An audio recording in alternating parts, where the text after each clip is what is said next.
3 sentences, that's all it took to flip my entire day upside down. A quiet Saturday drive, a pair of flashing lights in my mirror, and a voice that already sounded like it had made up its mind about me. You know what I mean? That moment when nothing has happened yet, but your body already knows something is wrong. It was early afternoon, bright out, the kind of clear, boring day where the highway feels half asleep, and I was heading east, windows cracked just enough to let the air move, music low, hands steady on the wheel like I'd taught myself years ago. I wasn't speeding, wasn't swerving, wasn't doing anything you could even squint at and call suspicious. But when the patrol car slid in behind me and the lights came on, my stomach dropped anyway, because that drop isn't about guilt, it's about experience.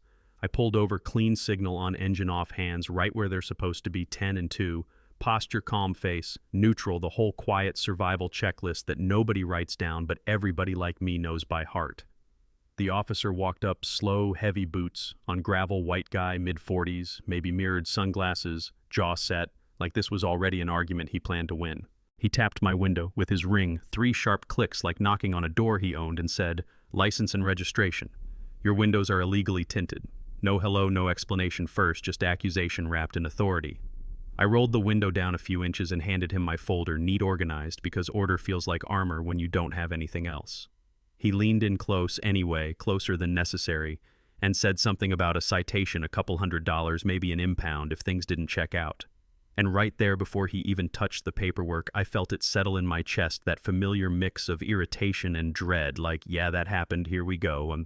He told me to step out of the car. Not asked, told. I paused barely a second, just long enough to register what was happening, and that pause was all he needed. His mouth tightened, his shoulders squared like I'd just confirmed something he already believed. Now, he said. I stepped out slowly, every movement deliberate, because sudden becomes suspicious real fast in situations like that. He stood too close, chest out, hand hovering near his belt, and asked if the car was mine, not curious, not neutral, but like he already knew the answer and didn't like it. I said yes, it was registered to me. He asked for proof, like I'd borrowed it, like I needed to earn the right to be standing next to my own vehicle. I handed him the rest of my paperwork and watched him flip through it under the sun, taking his time, making a show of it, while his radio crackled and he said, "Routine, stop, tinted windows, you know how it is." That last part said with a little chuckle that wasn't friendly at all. He walked back to his cruiser and sat there. Not for a moment, not for a quick check, but long enough for the silence to get loud. Cars passed. I noticed which ones. 2 with tint darker than mine. Both white drivers, both waved through without a glance. I noticed because noticing is how you stay sane later, how you know you didn't imagine it. When he finally came back, he had a tint meter and a citation book, and he pressed that little device to my window like it was a badge of honor. 32%, he said, smiling just enough to let me know he enjoyed it. Limit's 30.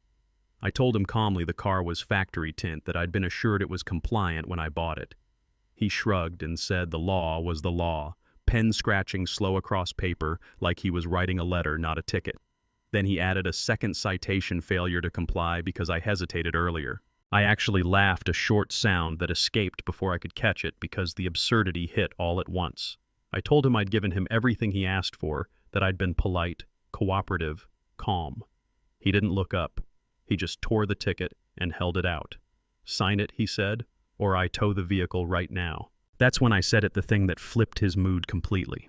I pointed out the other cars, the ones with darker tint that passed while he was sitting in his cruiser, and said it looked like selective enforcement. The air changed instantly. His smile vanished. His voice dropped. "You accusing me of racism?" he asked. And that question wasn't looking for an answer, it was looking for submission. I told him I was pointing out a pattern. I didn't take the pen. I reached for my phone instead, not even recording yet, just holding it. His hand went to his hip like it had a mind of its own. "Put that away," he said, "or I'll add obstruction." I told him it was my legal right to record. He leaned in again, closer than before, and said he was giving me a lawful order. Then he called for a supervisor. We stood there, waiting.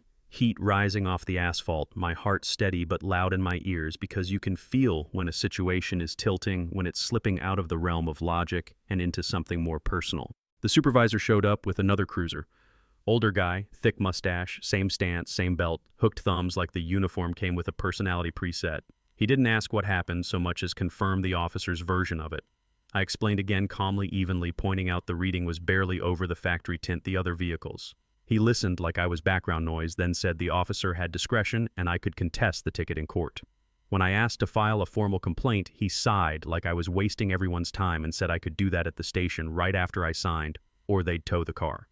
And right on cue, like it had been waiting, a flatbed tow truck rolled in behind the cruisers. The driver hopped out and called the supervisor by name, Uncle, laughing like this was just another Saturday job. That's when it clicked for me that this wasn't just a stop, it was a system feeding itself. Citations, impounds, fees, all looping back into familiar hands. The officer held out his hand for my keys. I looked at the 3 patrol cars, the tow truck, the open road, and I felt that familiar fork in the road inside me comply and swallow it, or push back and risk escalation. I chose quiet instead of loud. I lifted my phone and said I was calling my husband. The officer scoffed, rolled his eyes, told me to call whoever I wanted.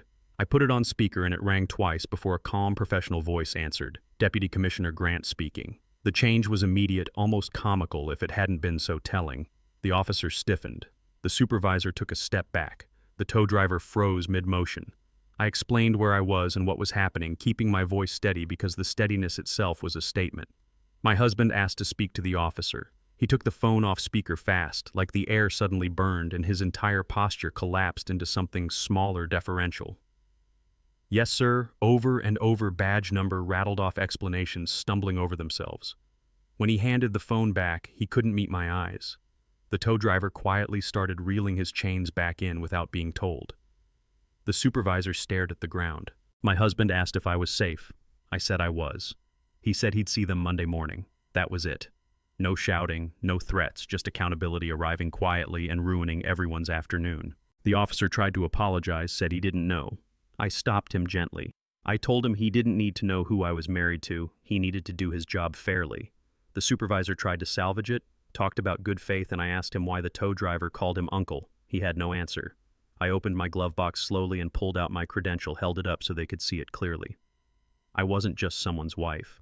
I was the department's civil compliance counsel. The younger officer who'd been hanging back stepped out of her cruiser, eyes wide, and said my name like she'd just connected a dot she didn't know existed. She remembered my training sessions, the ones about bias and patterns and how intent doesn't erase impact.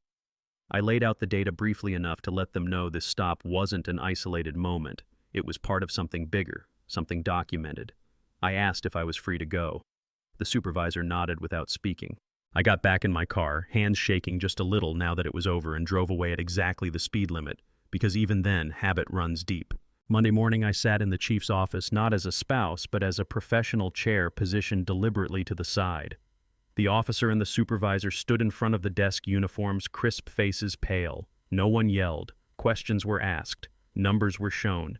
Complaints were read aloud. Patterns were named. The officer was suspended pending investigation. The supervisor lost his rank. The towing contract went under review. And then the videos hit social media because of course they did. Bystanders had filmed. People argued online like they always do. Some said I played the system. Some said the officers were just doing their jobs. Some said it proved the system only works when you have the right connections. And that last one, that's the part that stuck with me. Because they weren't wrong. It shouldn't take a phone call to someone important to stop a bad stop. It shouldn't take credentials in your glove box to be treated like a citizen instead of a suspect. I got an ending most people don't get, and that's the uncomfortable truth underneath all of this. So here's what I want to know from you. Was this justice, or was it privilege stepping in where justice failed? If you were in my place, would you have pushed back, or would you have signed the ticket just to get home safe? And if you've ever seen a stop like this, been part of one, stood on the side of the road watching and feeling that same tension in your chest, tell me what happened. Tell me how it ended. Tell me whether anyone was held accountable. Because these stories don't live in headlines, they live in patterns. And the only way patterns change is when people stop pretending they don't see them. Drop your thoughts below. Agree, disagree, challenge me, all of it.